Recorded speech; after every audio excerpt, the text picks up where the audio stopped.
മഹത്വത്തിൻ സാന്നിധ്യം, ദൈവവചനത്തിൻ അഭിഷേകം, മഹിമയിൽ വാണിടും യേശു കർത്താവിന്റെ സാന്നിധ്യം.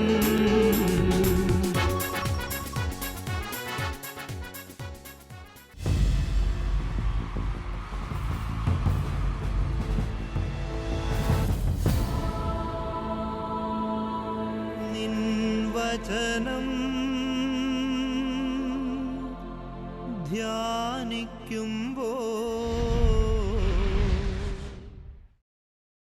ഹല്ലേലൂയ. കർത്താവിൽ പ്രിയപ്പെട്ടവരെ, മഹത്വത്തിൻ സാന്നിധ്യം ഈ ശുശ്രൂഷയിലേക്ക് കടന്നു വന്നിരിക്കുന്ന എല്ലാവർക്കും നമ്മുടെ കർത്താവായ യേശു ക്രിസ്തുവിൻ്റെ കൃപയും സമാധാനവും ആശംസിക്കുന്നു.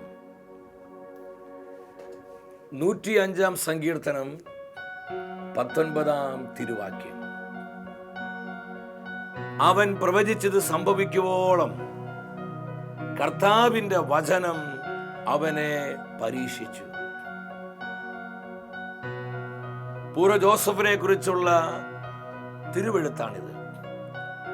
അവൻ പ്രവചിച്ചത് സംഭവിക്കുവോളം കർത്താവിന്റെ വചനം അവനെ പരീക്ഷിച്ചു. നമ്മുടെ ജീവിതങ്ങളിലെല്ലാം വിവിധങ്ങളായ പരിശോധനകളുണ്ട്. പരീക്ഷകളില്ലാത്ത ജീവിതം ക്രിസ്തീയ ജീവിതമല്ല. നമ്മുടെ വിശ്വാസ ജീവിതത്തിൽ അനേകം പരീക്ഷകളെ നേരിടേണ്ടവരാണ് നമ്മൾ ഓരോരുത്തരും. ഒരു പരിശോധനകളെ നമ്മൾ ഭയപ്പെടേണ്ട. നമ്മുടെ ഹൃദയത്തിന്റെ എല്ലാ ഭാരങ്ങളും, നമ്മൾ നേരിട്ടുകൊണ്ടിരിക്കുന്ന വിവിധങ്ങളായ പരീക്ഷകള്, തകർച്ചകള്, ദുഃഖ ദുരിതങ്ങള്, കഷ്ടതകള്, രോഗങ്ങള് എല്ലാം കർത്താവിന്റെ പരിശുദ്ധമായ ഹൃദയത്തിലേക്ക് നമുക്ക് സമർപ്പിക്കാം. കർത്താവിന്റെ സാന്നിധ്യം അനുഭവിച്ച് നമ്മളായിരിക്കുന്നിടത്ത് ഒരു നിമിഷം എല്ലാവരും എഴുന്നേറ്റ് നിൽക്കും. മോശയുടെ വലത് കൈയിലേക്ക് കർത്താവ് തന്റെ ഭുജബലം പകർന്നതുപോലെ നമ്മൾ ഈ കരം ഉയർത്തുമ്പോൾ നമ്മുടെ ഈ വലത് കരത്തിലേക്ക് കർത്താവ് തന്റെ ശക്തിയെ പകരുകയാണ്. വലത് കരം ഉയർത്തി നമ്മൾ ഒരുമിച്ച് പ്രാർത്ഥിക്കുന്നു. കർത്താവായ ദൈവമേ, അത്ഭുതങ്ങളും അടയാളങ്ങളും നൽകണമേ. പരീക്ഷകളെ അതിജീവിക്കുവാനുള്ള ആത്മശക്തി നൽകണമേ. പരിശുദ്ധാത്മാവേ വരണമേ. വചനത്തിന്റെ ആത്മാവായി, കൃപയുടെ ആത്മാവായി, സകല ശക്തിയുടെ ആത്മാവായി, ധീരതയുടെ ആത്മാവായി, വിശ്വസ്തതയുടെ ആത്മാവായി ഞങ്ങളിൽ നിറയണമേ. ഹല്ലേലൂയ. കരങ്ങൾ അടിച്ച് ആത്മാവിൽ നിറഞ്ഞ് നമ്മൾ പാടി പ്രാർത്ഥിക്കുക. ആയിരങ്ങളിലേക്ക് ദൈവകൃപ ഒഴുകപ്പെടുന്ന സമയം. ഹല്ലേലൂയ. കർത്താവേ, കടന്നു വരണമേ, ഞങ്ങളിൽ പ്രവർത്തിക്കണമേ. എനിക്കായി കരുതുന്നവൻ, ഭാരങ്ങൾ വഹിക്കുന്നവൻ, നമ്മുടെ കർത്താവ് നമ്മളെ കരുതുന്ന ദൈവമാണ്. എല്ലാ ദുഃഖങ്ങളും വിട്ടുകളഞ്ഞേ. എന്നെ കൈവിടാത്തവൻ യേശുവൻ കൂടെയുണ്ട്. ആ ബോധ്യത്തോടെ പാടിക്കേ. കൈവിടാത്തവൻ കർത്താവ് നമ്മോടൊപ്പമുണ്ട്. കരങ്ങൾ ഉയർത്തിയടിച്ച് പരീക്ഷ എന്റെ ദൈവം അനുവദിച്ചാൽ പരിഹാരം എനിക്കായി കരുതിയിട്ടുണ്ട്. എത്ര പേര് വിശ്വസിക്കുന്നു? അഭിഷേകം നിറവോടെ പാടി പ്രാർത്ഥിച്ചേ. എനിക്കായി കരുതിയിട്ടുണ്ട്. എന്തിനെന്ന് ചോദിക്കില്ല ഞാൻ, എന്റെ നന്മയ്ക്കാണെന്ന് അറിയുന്നു ഞാൻ. യേശുവേ, സകലതും എന്റെ നന്മയ്ക്കായി മാറ്റുന്നവനെ ഞാൻ അങ്ങേ ആരാധിക്കുന്നു. എന്തിനെന്ന് ചോദിക്കില്ല ഞാൻ, എന്റെ നന്മയ്ക്കാണെന്ന് അറിയുന്നു ഞാൻ. സകലതും എന്റെ നന്മയ്ക്കായി, എന്തിനെന്ന് ചോദിക്കുന്ന സകലതും എന്റെ നന്മയ്ക്കായി മാറ്റുന്ന എന്റെ കർത്താവേ, നന്മയ്ക്കാണെന്ന് ആരാധന അറിയുന്നു ആരാധന. ഞാൻ. ഇരു കരങ്ങളും എന്റെ സ്വർഗത്തിലേക്ക് ഉയർത്തി നന്മയ്ക്കാണെന്ന് അറിയുന്നു ഞാൻ. ഇടിമുഴക്കത്തിന്റെ ശക്തിയോടെ, പെരുവെള്ളത്തിന്റെ ഇരുമ്പലോടെ സകലതും നന്മയ്ക്കായി മാറ്റുന്ന കർത്താവിന്റെ നാമം വിളിച്ച് നമ്മൾ ഒരുമിച്ച് സ്തുതിച്ചു പ്രാർത്ഥിക്കുന്നു. യേശുവേ, അത്ഭുതങ്ങളുടെ ദൈവമേ, ഞങ്ങളെ കരുതുന്ന കർത്താവേ, അവിടുത്തെ അനുഗ്രഹത്തിന്റെ കരങ്ങൾ ഞങ്ങൾക്കായി നീട്ടിത്തരണമേ. ഹല്ലേലൂയ, ഹല്ലേലൂയ, ഹല്ലേലൂയ, ഹല്ലേലൂയ. വചനശക്തി വ്യാപരിക്കട്ടെ, വചനശക്തി വ്യാപരിക്കട്ടെ. ആയിരങ്ങളിലേക്ക്, പതിനായിരങ്ങളിലേക്ക് കർത്താവേ, നിന്റെ വചനം ഇടിമിന്നൽ പോലെ പ്രവഹിക്കട്ടെ. ഹല്ലേലൂയ, ഹല്ലേലൂയ, ഹല്ലേലൂയ. പരിശുദ്ധാത്മാവേ വരണമേ, പരിശുദ്ധാത്മാവേ പ്രവർത്തിക്കണമേ. പാപരോഗ ശാപബന്ധനത്തിന്റെ അടിസ്ഥാനങ്ങളെ തകർത്തു കളയണമേ. Gloria, Gloria. കർത്താവേ, ഇവിടുത്തെ കരുത്തുറ്റ കരങ്ങൾ നീട്ടണമേ. ജീവിതത്തിൽ ഞങ്ങൾ അനുഭവിക്കുന്ന വിവിധങ്ങളായ പരീക്ഷകളെ അതിജീവിക്കുവാൻ ആവശ്യമായ ആത്മശക്തി നൽകണമേ. ഞങ്ങളുടെ കുടുംബങ്ങളിലേക്ക് ഇറങ്ങി വരണമേ. ഞങ്ങളുടെ പ്രതിസന്ധികളിൽ ഇടപെടണമേ. ഞങ്ങളുടെ ദുഃഖ ദുരിതങ്ങളിൽ അങ്ങ് പ്രവർത്തിക്കണമേ. കർത്താവേ, എല്ലാ ബന്ധന കെട്ടുകളെയും പൊട്ടിച്ച് ആത്മാവിന്റെ സ്വാതന്ത്ര്യം നൽകണമേ. ആത്മാവിന്റെ ആനന്ദം നൽകണമേ. Come come holy spirit. പരിശുദ്ധാത്മാവേ വരിക, വരിക. ദൈവവചനത്തിനായി ഞങ്ങൾ അഭിഷേകം ചെയ്യുക. Thank you, thank you Jesus. പരിശുദ്ധ അമ്മേ, വചനത്തിന്റെ അമ്മേ, എല്ലാവരും പരിശുദ്ധാത്മാവിൽ നിറയാൻ അമ്മ ഞങ്ങൾക്ക് വേണ്ടി പ്രാർത്ഥിക്കണമേ. ആമേൻ, ഹല്ലേലൂയ. പ്രിയ ദൈവമക്കളെ, നമ്മെ അനുഗ്രഹിക്കുന്ന കർത്താവിൻ്റെ വചനത്തിൻ്റെ മുൻപിൽ പ്രത്യാശയുള്ളവരാകാം. ഇന്നത്തെ വചന ശുശ്രൂഷയിലൂടെ പരിശുദ്ധാത്മാവ് നമ്മെ പഠിപ്പിക്കുന്നത് പരിശോധനയിലുള്ള വിശ്വസ്തത. പരിശോധനയിലുള്ള വിശ്വസ്തത. നമ്മുടെ ജീവിതത്തിൽ വിവിധങ്ങളായ പരീക്ഷകളുണ്ട് എന്നുള്ള സത്യം നമ്മൾ ആരും മറന്നു പോകരുത്. പലരും ധരിച്ചു വെച്ചിരിക്കുന്നത് കർത്താവിലുള്ള ജീവിതം എന്ന് പറയുന്നത് കഷ്ടതകളില്ലാത്ത, സഹനങ്ങളില്ലാത്ത ജീവിതമാണെന്ന്. ക്രിസ്തീയ വിശ്വാസം പരിശോധനകളെ അതിജീവിക്കുന്ന വിശ്വാസമാണ്. നമ്മുടെ വിശ്വാസ ജീവിതത്തിൽ പല വിധത്തിലുള്ള പരിശോധനകൾ ഉണ്ട് എന്നുള്ള യാഥാർത്ഥ്യം നമ്മൾ ആരും മറന്നു പോകരുത്. ഈ ആത്മീയ മർമ്മം നമ്മൾ മനസ്സിലാക്കിയാൽ നമ്മുടെ പല പിറുപിറുപ്പും പരാതി പറച്ചിലും കുറ്റപ്പെടുത്തലുകളും ന്യായീകരണങ്ങളൊക്കെ തന്നെ മാറിപ്പോകും. അപ്പോസ്തലനായ പൗലോസ് സഭയെ പഠിപ്പിക്കുകയാണ്. കൊരിന്തോസ് സഭയ്ക്ക് എഴുതിയ 1-ാമത്തെ ലേഖനം 10-ാം അധ്യായം 13-ാം തിരുവചനം. മനുഷ്യ സാധാരണമല്ലാത്ത ഒരു പ്രലോഭനവും നിങ്ങൾക്ക് നേരിട്ടിട്ടില്ല. ദൈവം വിശ്വസ്തനാണ്. നിങ്ങളുടെ ശക്തിക്ക് അതീതമായ പ്രലോഭനങ്ങൾ ഉണ്ടാകാൻ അവിടുന്ന് അനുവദിക്കുകയില്ല. പ്രലോഭനങ്ങൾ ഉണ്ടാകുമ്പോൾ അവയെ അതിജീവിക്കാൻ വേണ്ട ശക്തി അവിടുന്ന് നിങ്ങൾക്ക് നൽകും. എന്താണ് ഈ വചനത്തിലൂടെ ദൈവത്തിൻ്റെ ആത്മാവ് നമ്മോട് സംസാരിക്കുന്നത്? നമ്മൾ വളരെ ശ്രദ്ധിക്കേണ്ട ഒരു തിരുവാക്യമാണിത്. നമ്മുടെ ബൈബിളിൽ നമ്മളിത് അണ്ടർലൈൻ ചെയ്യണം. മനുഷ്യ സാധാരണമല്ലാത്ത ഒരു പരീക്ഷയും നിങ്ങൾക്ക് നേരിടേണ്ടി വന്നിട്ടില്ല. കാരണം നമ്മുടെ കർത്താവ് വിശ്വസ്തനായ ദൈവമാണ്. അവിടുന്ന് ഒരു പരീക്ഷ നമുക്ക് അനുവദിച്ചാൽ അത് അതിജീവിക്കുവാനുള്ള കൃപ, ശക്തി കർത്താവ് തന്നെ നമുക്ക് പ്രദാനം ചെയ്യും. അങ്ങനെയാണെങ്കിൽ പിന്നെ നമ്മൾ എന്തിനാ അസ്വസ്ഥരാകുന്നത്? നമ്മൾ എന്തിനാ ആകുലപ്പെടുന്നത്? ഏത് പരീക്ഷയെയും അതിജീവിക്കുവാനുള്ള ശക്തി നമുക്ക് പ്രദാനം ചെയ്യുവാൻ നമ്മുടെ കർത്താവ് മതിയായവനാണെന്ന് ഈ തിരുവെഴുത്തിലൂടെ പരിശുദ്ധാത്മ നമ്മളെ ഓർമ്മിപ്പിക്കുകയാണ്. യാക്കോബ് ലേഖനത്തിലോട്ട് നമുക്ക് വരാം. 1-ാം അധ്യായം 2-3 തിരുവാക്യങ്ങൾ. വിവിധ പരീക്ഷകളിൽ നിങ്ങൾ അകപ്പെടുമ്പോൾ നിങ്ങൾ സന്തോഷിക്കുവിൻ. എന്നെ ഒരുപാട് സ്വാധീനിച്ചൊരു വചനമാണത്. വിവിധ പരീക്ഷകളിൽ അകപ്പെടുകയാണെങ്കിൽ എന്നല്ല വചനം പറയുന്നത്, അകപ്പെടുമ്പോൾ. അപ്പോൾ ഒരു സത്യം നമ്മൾ മനസ്സിലാക്കണം, നമ്മുടെ ക്രിസ്തീയ ജീവിതത്തിൽ വിവിധങ്ങളായ പരീക്ഷകളുണ്ട്. ഈ പരീക്ഷകളിൽ നിശ്ചയമായും നമ്മൾ അകപ്പെടും. എന്നാൽ ഈ പരീക്ഷകളിലൂടെ, ഈ പരിശോധനകളിലൂടെ ഞാനും നിങ്ങളും കടന്നു പോകുമ്പോൾ നമുക്കുണ്ടായിരിക്കേണ്ട മനോഭാവം എന്താണ്? ഒരു ജോയ്ഫുൾ ആറ്റിറ്റ്യൂഡാണ്. നമ്മൾ അതിനെ ഓർത്ത് സന്തോഷിക്കാൻ പറ്റണം, അതിനെ ഓർത്ത് ദൈവത്തെ മഹത്വപ്പെടുത്താൻ പറ്റണം. കാരണം 3-ാം വചനത്തിൽ വചനം പഠിപ്പിക്കുകയാണ്, വിശ്വാസം പരിശോധിക്കപ്പെടുമ്പോൾ നിങ്ങൾക്കതിൽ സ്ഥിരത ലഭിക്കുമെന്ന് അറിയാമല്ലോ. അപ്പോൾ എന്തിനാണ് പലപ്പോഴും പരീക്ഷകൾ കർത്താവ് അനുവദിക്കുന്നത്? നമ്മൾ നശിച്ചു പോകാനല്ല, നമ്മൾ തകർന്നു പോകാനല്ല, നമ്മുടെ ജീവിതം നരകതുല്യമായി മാറാനല്ല. ഈ പരീക്ഷകൾ നമ്മുടെ ജീവിതത്തിൽ സംഭവിച്ചാൽ മാത്രമാണ് നമ്മുടെ വിശ്വാസം ശക്തിപ്പെടുകയുള്ളൂ.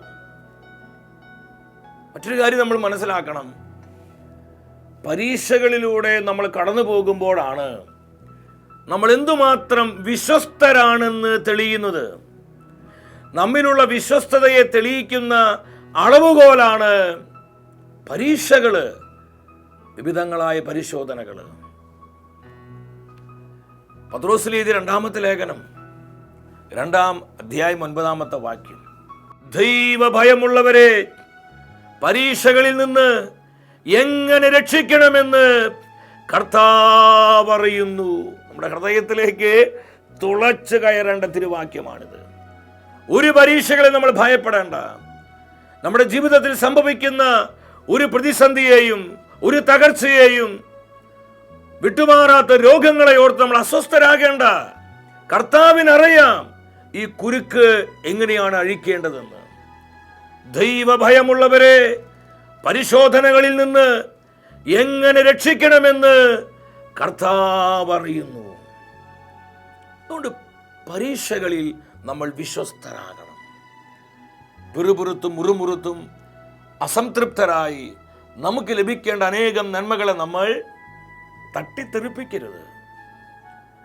നമുക്ക് വചനത്തിലോട്ട് വരാം. നമ്മുടെ പൂർവ്വപിതാവായ അബ്രഹാമിന്റെ ജീവിതത്തിലൂടെയാണ് ഈ ദൂത് കർത്താവ് നമ്മളെ പഠിപ്പിക്കുന്നത്. 12ഓളം വിവിധങ്ങളായ പരിശോധനകൾ അബ്രഹാം നേരിട്ടതായി ദൈവത്തിന് തിരുവെഴുത്ത് പഠിപ്പിക്കുന്നുണ്ട്. പ്രധാനപ്പെട്ട 12ഓളം പരിശോധനകൾ. അതിൽ 3 പരിശോധനകളാണ് ഇന്നത്തെ വചന ശുശ്രൂഷയിലൂടെ പരിശുദ്ധാത്മ നമ്മളെ ഓർമ്മിപ്പിക്കുന്നത്. അബ്രഹാമിന്റെ ജീവിതം നമുക്ക് തരുന്ന സന്ദേശം എന്താണ്? പ്രഭാഷകന്റെ പുസ്തകം 44-ാം അധ്യായം 20-ാമത്തെ വാക്യമാണ്. പരീക്ഷിക്കപ്പെട്ടപ്പോൾ അവൻ വിശ്വസ്തത തെളിയിച്ചു. നമ്മുടെ ജീവിതത്തിൽ ഉണ്ടാകുന്ന ഓരോ പ്രതിസന്ധിയിലും നമുക്കുണ്ടായിരിക്കേണ്ട നിലപാടിതായിരിക്കണം. നമ്മൾ ആരാണെന്നും, നമ്മളിലുള്ള ദൈവസ്നേഹം, നമ്മിലുള്ള ദൈവകൃപ, നമ്മിലുള്ള വിശുദ്ധി, നമ്മിലുള്ള സമർപ്പണം എന്തുമാത്രം അത് ആഴപ്പെട്ടതാണെന്ന് തെളിയുന്ന സമയമേതാ? നമ്മൾ ഓരോരുത്തരും വിവിധങ്ങളായ പരീക്ഷകളിലൂടെ കടന്നു പോകുമ്പോഴാണ്. നമ്മൾ അനുഭവിക്കുന്ന തകർച്ചകളിൽ, സാമ്പത്തിക പ്രതിസന്ധികളിൽ, വിട്ടുമാറാത്ത രോഗങ്ങളിൽ, നമുക്ക് ലഭിക്കുന്ന അവഗണനകളിലൊക്കെ നമുക്ക് എന്തുമാത്രം വിശ്വസ്തരാകാൻ കഴിയും? ഇതിന്റെ അടിസ്ഥാനത്തിലാണ് നമ്മുടെ ജീവിതങ്ങൾ അനുഗ്രഹത്തിൽ വളരുന്നത്. ഉൽപ്പത്തിയുടെ പുസ്തകം 12-ാം അധ്യായം 1-ാം തിരുവാക്യം.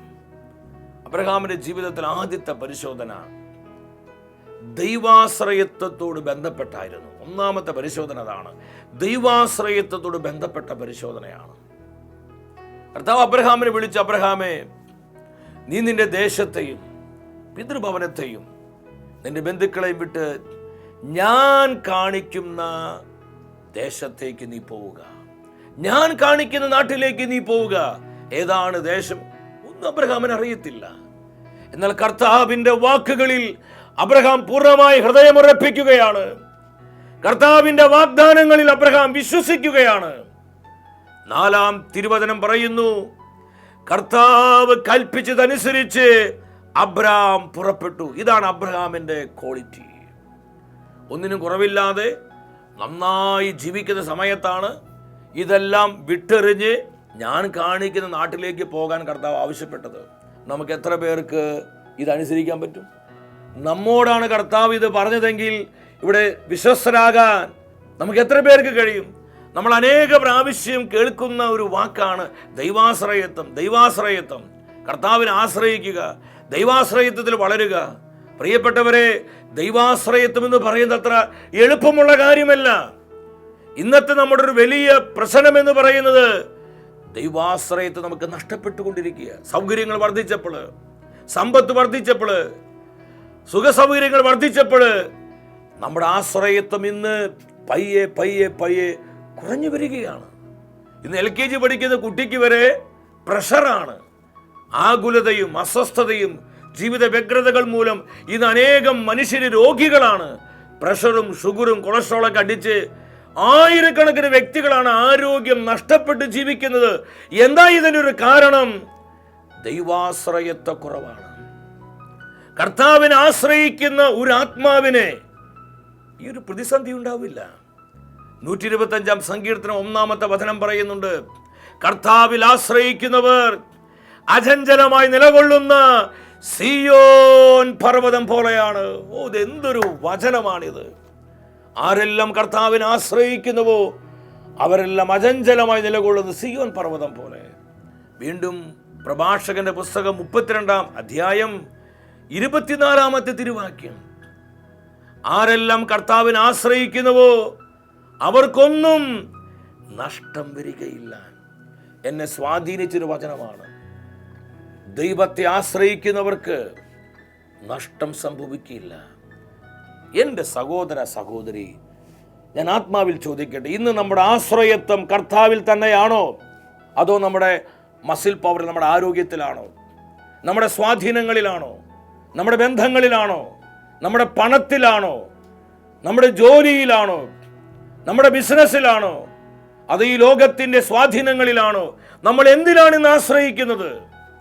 നമ്മൾ കർത്താവിനെ ആശ്രയിക്കുന്നത് പറയുന്നുണ്ടെങ്കിലും ആശ്രയത്വം പലപ്പോഴും മറ്റു പലതിലാണ്. എന്നാൽ ഈ പരിശോധനയിൽ അബ്രഹാം തൻ്റെ വിശ്വസ്തത തെളിയിച്ചു.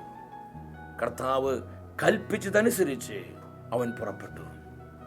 2-ാമത്തെ പരിശോധന ഉൽപ്പത്തിയുടെ പുസ്തകം 13-ാം അധ്യായം 8 മുതൽ 12 വരെയുള്ള തിരുവാക്യങ്ങളാണ്. വസ്തുവകകളോടുള്ള ബന്ധത്തിൽ അബ്രഹാം പരിശോധിക്കപ്പെടുകയാണ്. അവിടെയും തൻ്റെ വിശ്വസ്തത അബ്രഹാം തെളിയിച്ചു. 8-ാം വചനത്തിൽ പറയുന്നുണ്ട്, അബ്രഹാം ലോത്തിനോട് പറഞ്ഞു, ലോത്തേ, നമ്മൾ തമ്മിലും നമ്മുടെ ഇടയന്മാർ തമ്മിലും കലഹമുണ്ടാകരുത്, കാരണം നമ്മൾ സഹോദരന്മാരാണ്. ഇന്ന് അനേകം കുടുംബങ്ങളെ പിശാച് തകർത്തുകൊണ്ടിരിക്കുന്നത് വസ്തുതർക്കത്തിൻ്റെ പേരിലാണ്, പാർട്ടീഷന്റെ പേരിൽ. എനിക്ക് വേണ്ടത് ലഭിച്ചില്ല, എന്നെ പറ്റിച്ചു, ഞാൻ അധ്വാനിച്ചത് അർഹമായത് എനിക്ക് അവർ തന്നില്ല എന്നുള്ള പരിഭവങ്ങൾ മൂലം കഴിയുന്ന ഒരുപാട് മനുഷ്യരുണ്ട്. എന്നാൽ അബ്രഹാമിന്റെ ജീവിതത്തിലേക്ക് നോക്കുക. തെരഞ്ഞെടുക്കുവാനുള്ള അവകാശം അബ്രഹാം ലോത്തിന് വിട്ടുകൊടുക്കുകയാണ്. അബ്രഹാം പറഞ്ഞു, ലോത്തേ, സ്ഥലം മുഴുവൻ നമ്മുടെ കൺമുൻപിലുണ്ടല്ലോ, നീ എന്നെ വിട്ടു പിരിഞ്ഞു പോവുക. നിനക്ക് ഇടതുഭാഗത്ത് സ്ഥലമാണോ വേണ്ടത്? ഞാൻ വലതുഭാഗത്തേക്ക് പോയിക്കൊള്ളാം. നിനക്ക് വലതുഭാഗത്ത് സ്ഥലമാണോ വേണ്ടത്? ഞാൻ ഇടതുഭാഗത്തേക്ക് പോയിക്കൊള്ളാം. നമുക്ക് ആർക്കത് പറ്റും? നമ്മൾ 100,000 പ്രാവശ്യം കർത്താവിന്റെ വചനം കേട്ടവരാണ്. സുവിശേഷ സത്യങ്ങൾ നമ്മുടെ ഹൃദയത്തെ പ്രകാശിപ്പിച്ചതാണ്. എന്നാൽ ഈ വസ്തുവകളോട് ബന്ധത്തിൽ വിശ്വസ്തരാകാൻ നമുക്ക് കഴിയുമോ? അബ്രഹാം പറയാണ്, നിനക്ക് ഇഷ്ടമുള്ള സ്ഥലം നീ തിരഞ്ഞെടുത്തോളാം. അബ്രഹാം എല്ലാം വിട്ടുകൊടുക്കുകയാണ്. നല്ല ഫലഭൂഷ്ടിയുള്ള മണ്ണ് മുഴുവൻ ലോത്തെടുത്തു.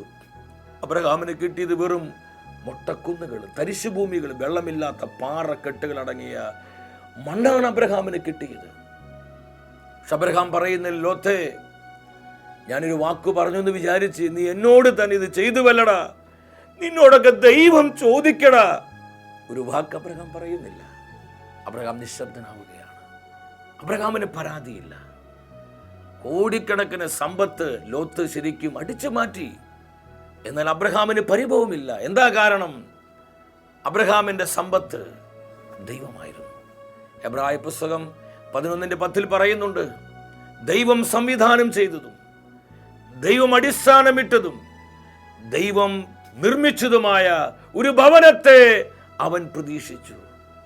അബ്രഹാം ഹൃദയമുറപ്പിച്ചത് ഈ ലോകത്തിന്റെ കൂടാരങ്ങളിലല്ല, തൻ്റെ നിത്യവസതിയായ സ്വർഗഭവനത്തിലാണ്. ഈ പരിശോധനയിൽ അബ്രഹാം സക്സസ് ആയി. മൂന്നാമത്തെ പരിശോധന സ്നേഹത്തോട് ബന്ധപ്പെട്ട, സഹോദര സ്നേഹത്തോട് ബന്ധപ്പെട്ടൊരു പരിശോധനയായിരുന്നു.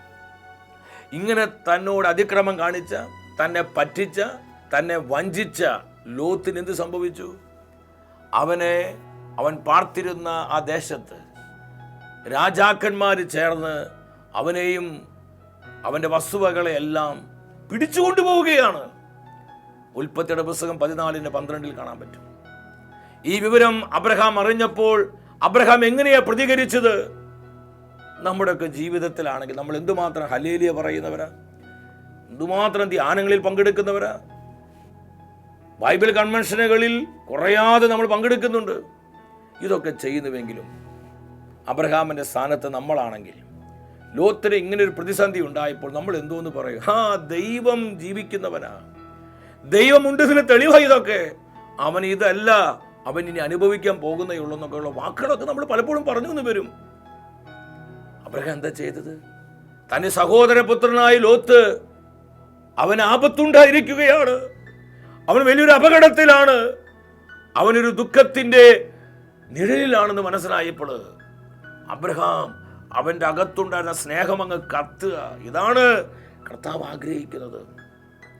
തന്റെ ഭവനത്തിൽ പയറ്റി തെളിഞ്ഞ 300 യോദ്ധാക്കളെയും കൊണ്ട് അവൻ ആ രാജാക്കന്മാരെ പിന്തുടരുകയാണ്. ആ രാജാക്കന്മാരെ തോൽപ്പിച്ച് തന്റെ സഹോദരപുത്രനായ ലോത്തിനെയും അവന്റെ വസ്തുവകകളെയും വീണ്ടെടുത്ത് അബ്രഹാം തിരികെ കൊണ്ടുവരികയാണ്.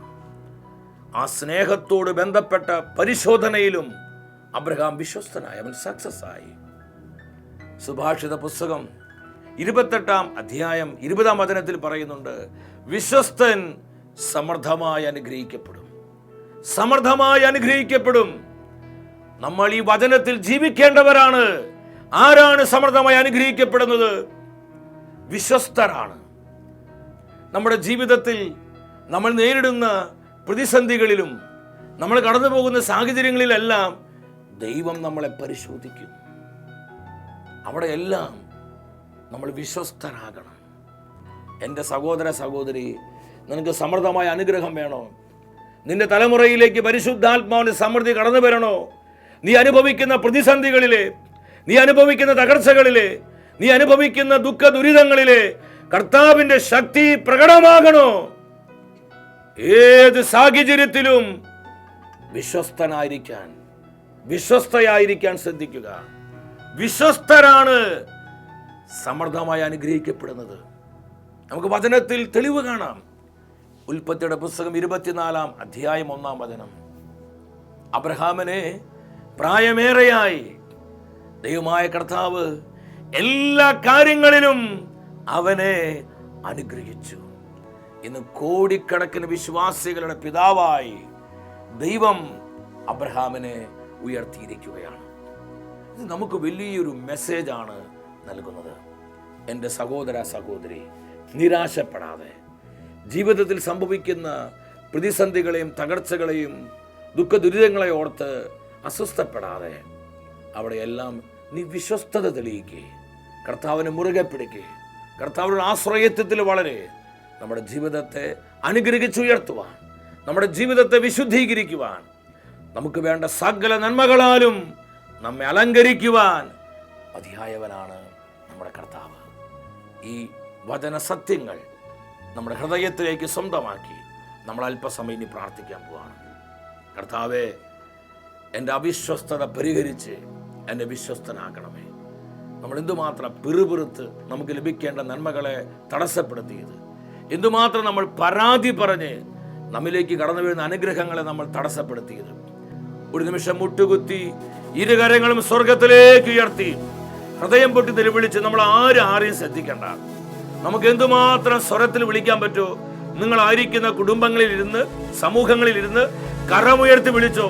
കർത്താവ് ഇറങ്ങി വരുന്ന സമയം, കർത്താവ് ഇടപെടുന്ന സമയം, കർത്താവ് പ്രവർത്തിക്കുന്ന സമയം, കർത്താവ് നമ്മോട് സംസാരിക്കുന്ന സമയം എല്ലാം മറന്ന് വിശ്വാസത്തോടെ വിളിക്കുന്നു, യേശുവേ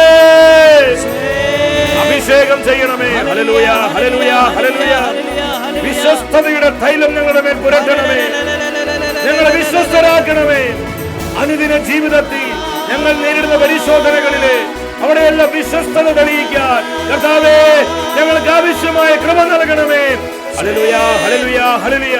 വ്യക്തി ജീവിതത്തിൽ, കുടുംബ ജീവിതത്തിൽ, സമർപ്പിത ജീവിതത്തിൽ, പൗരോഹിത്യ ജീവിതത്തിൽ ആയിരിക്കുന്ന എല്ലാ മണ്ഡലങ്ങളിലും വിശ്വസ്തരാകാൻ ആവശ്യമായ സകല കൃപാവരങ്ങളാലും ഞങ്ങൾ അഭിഷേചിക്കണമേ. Hallelujah, hallelujah. ഒരിക്കൽ കൂടെ സ്വരമുയർത്തി വിളിക്കുന്നു, യേശുവേ യേശുവേ കടന്നു വരണമേ, കടന്നു വരണമേ, പ്രവർത്തിക്കണമേ. എല്ലാ അവിശ്വസ്തരുടെ കെട്ടുകളെയും പൊട്ടിച്ചു കളയണമേ. Gloria, Gloria, Gloria. സമൃദ്ധമായ അനുഗ്രഹം, സമൃദ്ധമായ അഭിഷേകം, സമൃദ്ധമായ പരിശുദ്ധാത്മ ശക്തി പതിനായിരങ്ങളിലേക്ക്, ജനലക്ഷങ്ങളിലേക്ക് ഈ സമയം ഒഴുകപ്പെടട്ടെ. Bless, bless lord. ഹല്ലേലൂയ. നന്ദി, നന്ദി, നന്ദി കർത്താവേ. പരിശോധനകളിൽ വിശ്വസ്തരാകുവാനുള്ള ആത്മനിറവ് നൽകണമേ. പരിശോധനകളിൽ വിശ്വസ്തത തെളിയിക്കുവാനുള്ള അഭിഷേക ശക്തി നൽകണമേ. നമുക്ക് മറ്റൊന്നും വേണ്ട കർത്താവേ. മരണം വരെ, അവസാന ശ്വാസം വരെ കർത്താവിനോടും സഭയോടും വിശ്വസ്തത പുലർത്താൻ ഞങ്ങളെ സഹായിക്കണമേ. Thank you, thank you Jesus. ഈ വചനത്തിന്റെ അഭിഷേകം സ്വന്തമാക്കി വിശ്വസ്തയോടെ നമുക്ക് വ്യാപരിക്കാം. എന്റെ വിശ്വസ്തൻ സമൃദ്ധമായി അനുഗ്രഹിക്കപ്പെടും. ഈ ദൂത് നമ്മൾ ആരും മറന്നു പോകരുത്. വ്യക്തിപരമായ നമ്മുടെ നിയോഗങ്ങളെയും നമ്മുടെ കുടുംബത്തിന്റെ സകല ആവശ്യങ്ങളെയും നമ്മെ ഓരോരുത്തരെയും കർത്താവ് സമൃദ്ധമായി അനുഗ്രഹിക്കട്ടെ. നിത്യസ്നേഹത്താൽ എന്നെ സ്നേഹിച്ചു, നിത്യസ്നേഹത്താൽ എന്നെ സ്നേഹിച്ചു. ഓ എൻ യേശുവേ, ഓ എൻ ജീവനേ, ഹായൻ ഹൃദയത്തിൻ സൗഭാഗ്യം. ഞങ്ങളുടെ മധ്യേ കടന്നു വന്നിരിക്കുന്ന പരിശുദ്ധ പരമ ദിവ്യ കാരുണ്യമായ ഈശോയെ ഞങ്ങൾ അങ്ങേ ആരാധിക്കുന്നു. ഇന്നത്തെ വചന ശുശ്രൂഷയിലൂടെ പരിശുദ്ധാത്മാവ് നമ്മളെ പഠിപ്പിച്ചു പരിശോധനകളിലുള്ള വിശ്വസ്തതയെക്കുറിച്ച്. നമ്മുടെ എല്ലാ അവിശ്വസ്തതകളും പരിഹരിച്ച് നമ്മൾ വിശ്വസ്തരാകാനുള്ള കൃപയ്ക്ക് വേണ്ടി ചങ്കുപൊട്ടി നമ്മൾ പ്രാർത്ഥിക്കുന്ന സമയമാണ്. കർത്താവേ, ഞങ്ങൾ അനുഭവിക്കുന്ന പരിശോധനകളിൽ, ദുഃഖ ദുരിതങ്ങളിൽ, കഷ്ടപ്പാടുകളിൽ പരാതി പറയാതെ, പിറുപിറുക്കാതെ, കുറ്റപ്പെടുത്താതെ, ന്യായീകരിക്കാതെ അവിടെയെല്ലാം വിശ്വസ്തരാകാനുള്ള കൃപ തരണമേ എന്ന് പ്രാർത്ഥിച്ചുകൊണ്ട് നമ്മൾ ഒരുമിച്ച് സ്തുതിച്ച് പ്രാർത്ഥിക്കുന്ന പരിശുദ്ധാത്മാവേ, ഞങ്ങളെ ശക്തിപ്പെടുത്തണമേ. ഹല്ലേലൂയ, ഹല്ലേലൂയ, ഹല്ലേലൂയ, ഹല്ലേലൂയ. കവിയട്ടെ, എന്നിൽ ഒഴുകട്ടെ പുതിയൊരു അഭിഷേകം. നിറയട്ടെ, കവിയട്ടെ. നമ്മുടെ കുടുംബങ്ങളിലേക്കും കൂട്ടായ്മകളിലേക്കും ദേശാന്തരങ്ങളിലേക്കും ദൈവാനുഗ്രഹം പെരുമഴ പോലെ പെയ്തിറങ്ങുന്ന സമയം എല്ലാം മറന്ന് ഒരിക്കൽ കൂടെ വിളിക്കുന്നു, യേശുവേ പ്രവർത്തിക്കണമേ, പ്രവർത്തിക്കണമേ, ഇടപെടണമേ. ഈ ആരാധനയിൽ പങ്കെടുത്ത് പ്രാർത്ഥിക്കുന്ന ജനലക്ഷങ്ങളുടെ മേൽ കരുണ വർഷിക്കണമേ. വിശ്വസ്തയുടെ ആത്മാവിനെ വർഷിക്കണമേ. ഈശോയെ നന്ദി, ഈശോയെ സ്തുതി, ഈശോയെ ആരാധന. Hallelujah, hallelujah. നന്ദി, നന്ദി, നന്ദി കർത്താവേ. അടുത്ത ആഴ്ചയിൽ നമ്മൾ ധ്യാനിക്കുന്നത് ദൈവവചനത്തിൽ വിശ്രമിക്കുക ഈ സന്ദേശമാണ്. പ്രാർത്ഥിച്ചൊരുങ്ങി നമുക്ക് എല്ലാവർക്കും ഈ ശുശ്രൂഷയിലേക്ക് കടന്നു വരാം.